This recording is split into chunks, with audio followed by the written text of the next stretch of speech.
Phone tapping కేసులో అసలు బాధితులు తానే అంటున్నారు ఎంపీ రఘునందన్ రావు. సంబంధం లేని కాంగ్రెస్ నేతలను విచారణకు పిలుస్తున్నారని, సిట్కు చిత్తశుద్ధి లేదని ఆరోపించారు.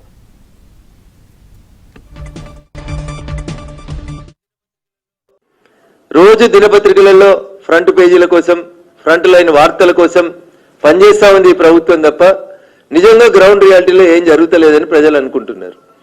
దానికి ఒక సజీవ తార్కాణం telephone tapping. Special investigation team అని ఒకటి నడిపిస్తా ఉన్నారు. ఏం నడుస్తుంది? ఏం చేస్తారు ముఖ్యమంత్రి గారు? ఎప్పుడు స్టార్ట్ అయింది టెలిఫోన్ ట్యాపింగ్? బయటికి ఎప్పుడు వచ్చింది? ఈ రాష్ట్రంలో దుబ్బాకలో ఉప ఎన్నిక జరిగినప్పుడు పంచాయతీ మొదలైంది. ఉప ఎన్నిక జరుగుతున్నప్పుడు పోలీసులు మా ఫోన్లు వింటున్నారని నేను రోజు అప్పుడున్నటువంటి డీజీపీ కంప్లైంట్లు పెట్టినాను.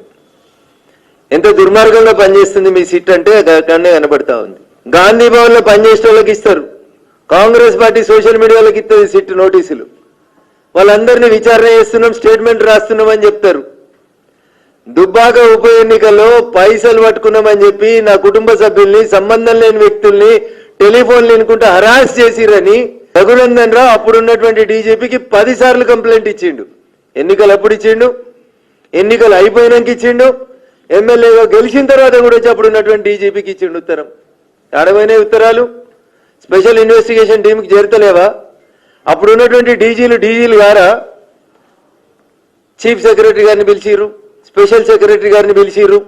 ప్రభుత్వం చెప్తే చేసినాం, ప్రభాకర్ రావుని పట్టుకొచ్చినాక అందరినీ పట్టుకొస్తాం. ఇంకెన్ని రోజులు జరుగుతారు మీరు?